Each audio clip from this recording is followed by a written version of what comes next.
Melanie Porter puts a new spin on a traditional craft, creating hand-knit coverings for old furniture out of merino wool. Every piece is one of a kind.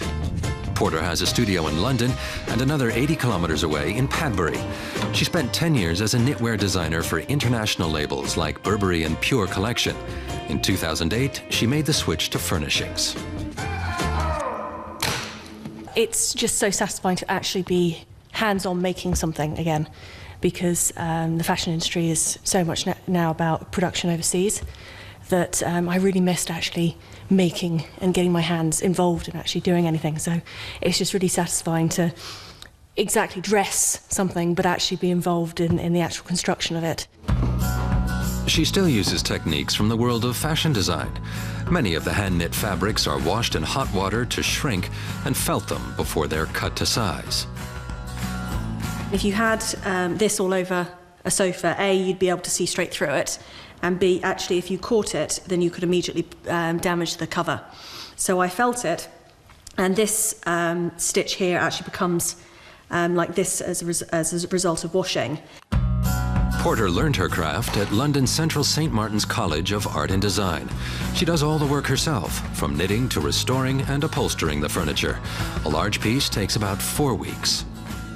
I personally love the fact that when you're making your own knit for the chairs, that you can choose exactly where you're going to position the pattern and a texture, rather than buying fabric off the roll, where you just work it out and it's all the same all over. Her signature pieces are chairs decorated with the Union Jack. A former customer inspired her to do it. These chairs sell for between 2,000 and 4,500 euros. Every model has its own name. This one is Edward.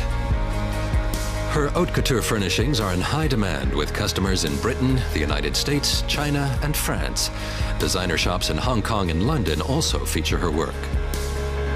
It's really exciting that people buy what I created because I loved it and not because I thought I saw its commercial opportunities. So that really does excite me, that it's every piece is a bit of love. Porter felts the merino wool herself to create strands that are up to 3 centimeters thick. She also uses knitting needles that are 80 centimeters long, made to special order. Each piece is a chance to experiment. Even the pillows are created out of handcrafted yarns. Most of the furnishings are vintage items. Porter often spends weeks scouring auctions and second-hand markets looking for just the right piece.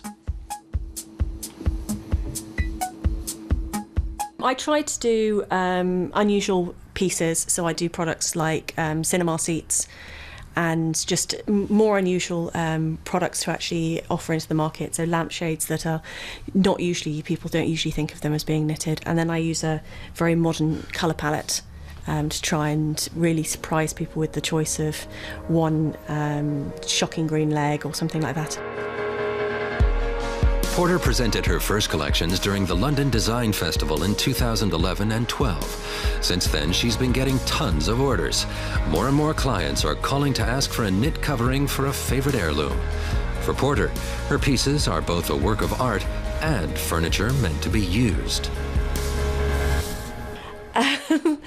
I don't know. I like them to be lived in. I don't think I'd like them to just sit and be stared at, because that's not what their intention is for. Back in her Padbury studio, the sofa is finally done. It will go to a London-based doctor for more than 4,000 euros. It's a bit sad. It means all the fun's over, and now I've got to let go and return it to its owner. So actually, it's slightly bittersweet. Though business is booming, Melanie Porter wants to stay a one-person operation. That way she can guarantee that she's made every piece by hand from beginning to end.